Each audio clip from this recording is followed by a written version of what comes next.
Om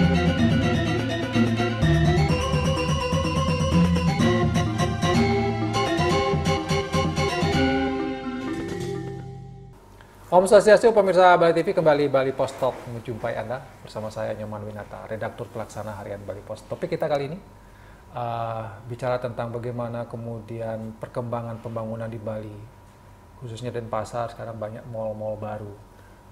Anda tentu sudah merasakan bagaimana kemacetan-kemacetan yang Anda alami di jalan. Tentu ini dua sisi yang sering agak susah untuk diharmoniskan ya. Pembangunan ekonomi, kemudian bagaimana ini bisa selaras dengan alam lingkungan, bagaimana kemacetan ini bisa ya jangan sampai terjadi, tapi pembangunan terjalan ini agak susah. Dan saya akan mewawancarai pengamat sosial, katakanlah begitu, beliau Dr. Wayan Sayo. Kita sapa dulu langsung kita. Om Swastiastu, Dok. Om Swastiastu, Pak. Gimana kabar, sehat ya, Dok? Sehat. Kemarin sempat menulis tentang pengalaman ke Sanur. Dok, kalau kita ke Sanur biasanya mau mandi, Dok, ya? Atau jalan-jalan apa, santai lah? Pagi biasa jalan sama anak. Sekalian jalan kaki, kalau saya senang jalan kaki soalnya. Pengalaman terakhir gimana, Dok? Bisa diceritakan? Itu Sanur sekarang sudah ada mall baru katanya. Saya tuh spontan aja sebenarnya. Spontan aja melihat situasi lingkungan dan lain sebagainya yang kita lihat di lapangan. Terus spontan dan menulis seperti ya proyek di Besakeh, ya proyek-proyek pasar seni di Gianyar, itu spontan aja udah tulis langsung. Itu jadi apa yang kita lihat kurang selaras dengan alam. Dilihat dan dirasakan. Iya. Kurang selaras dengan alam. Iya. Gimana? Kurang selaras, kurang tepat gitu dengan kondisi Bali. Ya kita harus menulis atau menyuarakan sesuatu lah, memberikan masukan-masukan kepada masyarakat, terutama kepada pemerintah tentunya. Ya. Terkait yang di sana tadi ceritakan gimana Pak Dokter melihatnya dengan situasi dulu kan Sanur dikenal. Ini kan sebagai contoh dulu ya, satu kasus ya. Betul. Gimana, Dok, yang di Sanur ini? Ya terus terang aja saya sudah mungkin jauh sebelum pemulihan karena pandemi COVID ini sudah melihat, loh ini kok ada proyek besar sekali, karena sering jalan kaki ya. Sabtu atau Minggu saya sering jalan kaki dari Bali Beach atau dari sini terus ke selatan. Kok ada proyek besar sekali. Nah terus kemudian ada sebuah diskusi lah di hotel, itu kita ngobrol-ngobrol di sana. Saya sempat, loh kenapa, gimana ya, desa adat Sanur atau tokoh-tokoh di sana kan banyak banget ya. Banyak yang berpengaruh lah itu. Kenapa ini bisa terjadi dan kenapa seperti tidak ada suara ke publik, ke media dan lain sebagainya, tiba-tiba ini. Nah, dengan proyek sebesar itu, mestinya pemerintah, terus semeton Sanur, saya bukan orang Sanur dan tidak ada juga keluarga atau sanak famili saya mencari penghidupan di sana gitu. Jadi mesti pemerintah dan warga atau tokoh-tokoh di sana, desa adat di sana bisa jauh membaca situasi kondisi di sana. Dengan mall besar seperti itu, fasilitas jalan yang kecil, jangankan ada mall, tidak ada mall aja sometimes di sana terjadi macet, traffic. Nah dengan ada mall ini, pengalaman saya kemarin itu, kemacetan itu sampai di bypass. Nah tentu ini kan kemacetan ini tidak berhenti di sana, ini ada efek terusannya nih. Efek sambungannya terhadap ya kesehatan kita, mental problem kita, juga lingkungan di sana, termasuk warga atau siapapun mereka yang ada di wilayah sana itu yang mencari penghidupan di sana. Pasti akan berdampak terus nih Pak. Ini ke concern kita. Kalau Dok melihatnya apakah memang ini karena perencanaan yang kurang atau apa ya, kajian yang kurang, atau ada faktor sehingga ya katakanlah kita kadang-kadang melihat secara nalar aja ini nggak mungkin ada mall besar gini di jalan yang sempit seperti ini, tapi kok bisa ada gitu misalnya. Iya Pak. Kembali Pak, kalau ya kita udah pengalaman, kita sudah berkeluarga Pak ya. Kalau kita terus sudah berkeluarga, punya istri, terus selanjutnya punya anak, pasti ada kebutuhan nih Pak. Ada anak, kita membutuhkan kamar lagi gitu kan. Sesuai dengan kebutuhan kita. Terus bagaimana kita mengatur sirkulasi di rumah kita itu, sehingga walaupun kita menambah kamar dan lain sebagainya ruangan, tapi tetap kesehatan itu dijaga kan itu. Kalau dulu itu kan terutama ini peninggalan dari Belanda ini bagus kalau saya melihat bangun-bangun di Jawa itu, sekian areal itu misal pekarangan kita itu tidak lebih dari 30% dibangun. Selebihnya itu ruang terbuka. Dan itu yang ternyata menghindarkan dari studi-studi itu, waktu itu saya tahun 80-an di Jogja gitu, itu yang menghindarkan kita dari berbagai macam penyakit, terutama demam berdarah itu. Jadi ruang-ruang terbuka. Nah ini saya yakin pemerintah berserta staf ahli dan ahli-ahli di sana ataupun di Bali ini kan memahami betul situasinya. Dengan membangun mall sebesar itu, apa dampaknya terhadap kehidupan sosial kita di sana, di Sanur, kehidupan ekonomi dan lain sebagainya, kesehatan. Karena dengan kemacetan yang parah itu kan sudah nggak sehat. Orang Jakarta aja karena kemacetan luar biasa di sana, mereka banyak sekali pindah-pindah ke Bali termasuk artis. Nah ini pasti mereka sudah memahami dari sisi visibility tadinya, atau ada sesuatu ini kan begitu. Kenapa itu bisa terjadi gitu? Apakah karena ini memang katakanlah kebutuhan investasi, orang berinvestasi di Bali begitu derasnya, dan orang Bali juga mungkin merindukan investasi yang besar karena harapannya kalau sudah investasinya besar maka itu akan bisa memakmurkan Bali. Tapi pada kenyataannya memang kalau kita melihat ya dampaknya ini karena kita terlalu bahasa dulu dokter bilang kan terlalu serakah kita ini. Sehingga semua ruang dipakai ya, ada mallnya, ada segala macam, ada. Ya investasi itu kan penting dan bagus, tapi kan harus ada kajian yang mendalam. Nah, itu yang penting ya, Dok ya. Ya, dan harus tepat. Apakah terus terang saja apakah kita di pasar yang sudah ya kecil seperti ini membutuhkan demikian banyak mall? Saya rasa enggak, saya rasa tidak. Dan terus terang aja saya bukan bermaksud kita tidak anti investasi dan lain sebagainya. Tapi tepat dan tidaknya itu sesuai dengan kebutuhan kita. Seperti analogi saya tadi, yang kita butuhkan apa? Kalau memang perlu membangun kamar untuk anak, ya kita ini. Tapi kita justru membutuhkan lebih banyak ruang-ruang terbuka, yang hijau, yang lebih sehat dan lain sebagainya. Sehingga Sanur dengan keunikannya, nggak ada satu beda nih semua, Ubud, Kute, Nusa Dua atau tempat-tempat lain, mereka punya ciri khasnya masing-masing kan.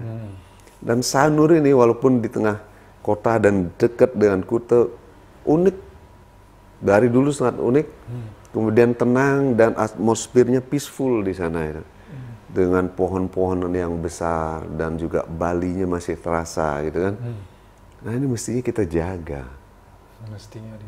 Mesti kita rawat dengan benar. Ini dengan masuknya mall besar seperti ini, wajah Sanur ini udah saya sampaikan Sanur itu bukan Sanur lagi. Gitu. Sanur bukan Sanur lagi. Ya. Semoga saja tempat lain seperti Ubud dan lain sebagainya tidak terjadi hal seperti ini lagi, sehingga kemudian ribut kan masyarakat di sana. Saya keliling ngobrol dengan orang di pasar, dengan tukang parkir, dengan warga di sana, di toko-toko. Keluhnya seperti itu. Jadi ya mereka mau ngomong seperti apa, sudah kejadian seperti ini, mau tidak mau pemerintah harus turun tangan. Nah, itu persoalannya. Kalau pemerintah turun tangan, gimana orang mulai sudah ada gitu? Iya. Apa yang mesti dilakukan gitu ya? Kalau melihat mall-mall, ya kita sudah pernah lah kemana-mana gitu kan. Biasanya dari jalan tuh mereka akan mundur dulu. Mundur agak ke belakang, sehingga arus kendaraan yang masuk ini terlalu teknis sekali sebenarnya. Mereka sudah sangat paham yang di sana ya, termasuk pengembangannya, kontraktornya, desainernya di sana, termasuk ini expert-expert di pemerintahan di sini pasti sudah aman. Sehingga rantai kemacetan itu tidak begitu panjang gitu. Mereka yang memang ingin ke mall langsung masuk mall, kemudian parkir yang luas di sana. Seandainya belum mereka dapat parkir di lantai 1, mereka bisa lantai 2 dan lain sebagainya. Saya sih nggak tahu situasi dalam tuh. Sehingga mereka ngulernya di dalam dulu, tidak menimbulkan kemacetan di jalanan. Mereka masuk dulu jauh ke dalam. Itu. Dan seandainya udah muter 3 kali 2 kali nggak dapat parkir, ya udah pergi aja ke tempat lain. Iya. Nggak usah maksa. Mau kan seperti itu. Atau mungkin teknisi dan lain sebagainya di sana punya cara yang karena ini sudah terjadi, katakanlah begitu, Iya. kemudian sudah ada, berarti yang harus dilakukan pemerintah dalam ini, pemerintah harus tanggung jawab gitu ya. Iya, karena pemerintah mengeluarkan izin. Berizin ya. Gimana caranya nangani kemacetan ini gitu ya? Iya.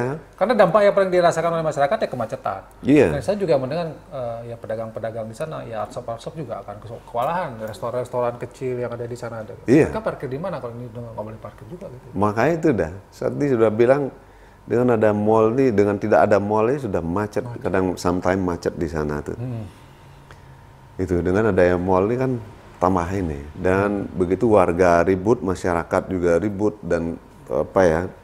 Saya mengikuti diskusi-diskusi di medsos itu juga demikian keras komentar-komentar, ada yang memboikot warga Sanur tidak perlu ke ini, ke mall, terus kemudian macam-macam lah suara-suara itu. Jadi ada kemarahan dan kecewaan seperti ini dan akhirnya tidak jadi satu arah itu kan. Ya, sekarang sudah 2 arah. Ya. 2 arah itu. Kak, ini Pak, saya memikirkan dampak terusan di sana. Orang yang mengandalkan kehidupannya dari buka toko di sana atau teman-teman yang menjajakan transport, menjadi tour guide atau hotel-hotel, homestay di sana. Dengan kemacetan, ini tamu-tamu, mereka teman-teman dari luar negeri udah banyak tanya, gimana Sanur ke depannya? Mereka bertanya begitu. Kan pasti mereka males Pak kalau sudah keluar dari bandara, terus kemudian mau check-in ke hotel, tapi udah dibenturkan dengan kemacetan yang begitu, kan malas mereka. Mereka sekaliannya pergi kemana yang tidak ini kan, tidak rawan itu. Tapi kalau kita barang macet di mana-mana macet kan. Iya. Ribut sih kawan. Nah, itu yang kita sayangkan. Sanur sebenarnya selama ini agak relatif lebih aman lah kan gitu. Iya. Tidak terlalu ya, tidak sepadat Ubud, tidak sepadat Kute. Betul, gitu. betul. Tapi sekarang menjadi padat gara-gara.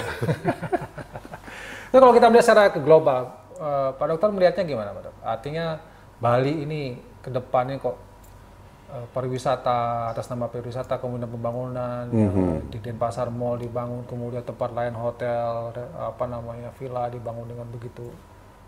Gimana Dok melihatnya Bali? Saya kira harus ada sinergi yang tepat, yang tepat sekali antara pengusaha dengan penguasa ini. Katakanlah pengusaha, mereka punya uang dan lain sebagainya. Kalau mereka sudah punya uang atau kaya barangkali, mau seperti apa sih hidupnya? Kita dulu masih muda, masih kuat makan 1 piring, 3/4 piring. Sekarang setengah piring udah penuh perut kita kan. Mereka mau seperti apa gitu. Kalau mereka diberkahi dengan kekayaan, dengan uang yang cukup, alangkah baiknya mereka bisa mengembangkan sesuatu yang buat warga, lingkungan, masyarakat, bangsa ini menjadi lebih sehat dan bahagia gitu. Dengan berbuat seperti itu, bukannya kita kekurangan Pak, kita malah menjadi lebih sehat dan lebih bahagia. Gitu. Nah, cuman di sini antara pengusaha dan penguasa ini kadang-kadang penguasa juga menjadi pedagang. Ini repot sekali, sehingga menjual diri dan lain sebagainya udah kabur pandangannya. Pandangannya sudah nggak jernih lagi, sehingga udah dibangun begitu aja tanpa memikirkan sesuatu yang jauh. Karena itu penting sekali penguasa ini memiliki visi ke depan yang visioner gitu. Seperti apa? Tidak hanya sekedar ikut-ikut, Kuta bangun mall, kita bangun mall juga. Sana bangun itu, kita bangun juga. Nah ini yang repot, kita nggak punya visi yang jelas, tujuannya apa gitu kan? Tujuannya apa? Kalau kita tanya tujuannya apa bangun mall di sini? Ya, pasti pengen cari untung. Nah itulah Pak, kembali Pak bilang tadi, orang yang sudah demikian banyak punya kepemilikan, kekayaan lain sebagainya, keserakahan itu seperti itu. Akhirnya merusak kan Pak? Iya kan? Mau seperti apa hidup Pak itu kan? Kebutuhan kita akan terbatas itu aja. Pak punya rumah, kemudian kebutuhan untuk makan, minum, tempat tinggal, barangkali ya kita akan menyekolahkan anak-anak, lain sebagainya, itu aja. Tapi keinginan satu orang manusia yang serakah di dunia ini, alam ini nggak mampu memenuhi, Pak. Tapi alam ini mampu memenuhi setiap kebutuhan orang, setiap orang, semua makhluk, kebutuhan. Tapi keinginan, apalagi udah keserakahan, nah itu alam ini tidak mampu memenuhi. Satu orang sekalipun. Karena ini nggak ada batasnya, Pak. Iya kan? Rawana, Duryodhana.